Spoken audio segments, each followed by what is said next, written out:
आखिर क्यों श्री कृष्ण का नाम रणछोड़ पड़ा? क्या थी युद्ध से भागने की वजह? चलिए जानते हैं। श्री कृष्ण का जन्म द्वापर युग में भाद्रपद मास की अष्टमी तिथि को हुआ था। काली अधियारी रात में जन्मे कृष्ण की अनेक बाल लीलाएं प्रचलित है।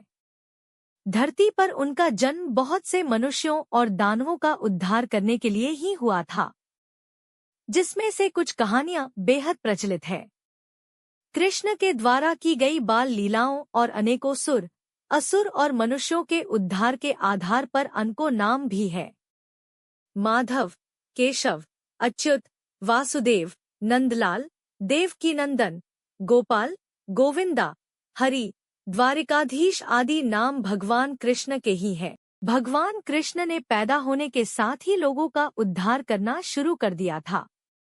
वो कृष्ण ही थे जिन्होंने कौरवों के साथ युद्ध में पांडवों का साथ दिया था और पूरे युद्ध में अस्त्र न उठाने का प्रण किया था। लेकिन महाभारत युद्ध के अतिरिक्त भी केशव ने अनेक युद्ध लड़े और असुरों को मृत्युलोक से मुक्ति दिलाई। इसी एक युद्ध के दौरान ही उनका नाम रणछोड़ पड़ा। रण के मैदान से भागने की वजह से ही केशव को शत्रुओं ने रणछोड़ नाम दिया।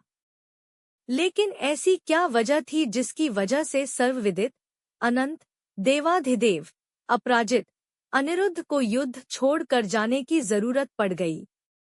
तो चलिए जाने भगवान कृष्ण के जीवन की ये अद्भुत कथा। भगवान श्री कृष्ण से मगध के राजा जरासंध को बड़ी ही नफरत रहती थी। इसलिए एक बार जरासंध ने श्री कृष्ण को युद्ध के लिए ललकारा। इस युद्ध में विजय की कामना से उसने अपने साथ यवन देश के राजा काल्यवन को भी युद्ध में सम्मिलित कर लिया, क्योंकि काल्यवन अजेय था।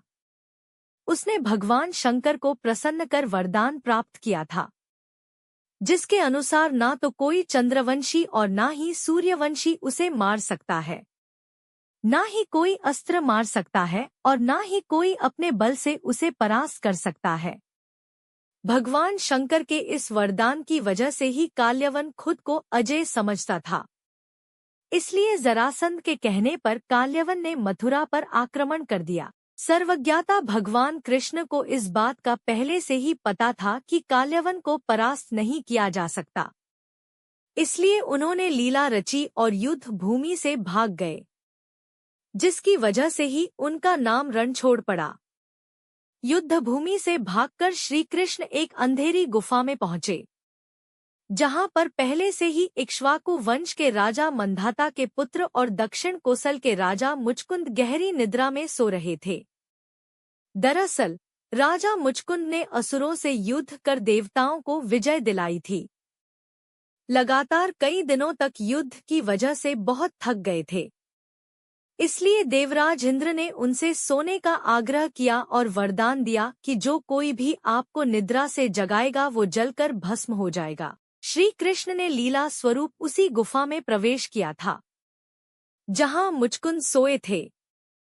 भगवान का पीछा करते हुए जब काल्यवन उस गुफा में पहुंचा तो श्री कृष्ण ने उसे भ्रमित करने के लिए अपना पीतांबर राजा मुचकुंद के ऊपर डाल दिया।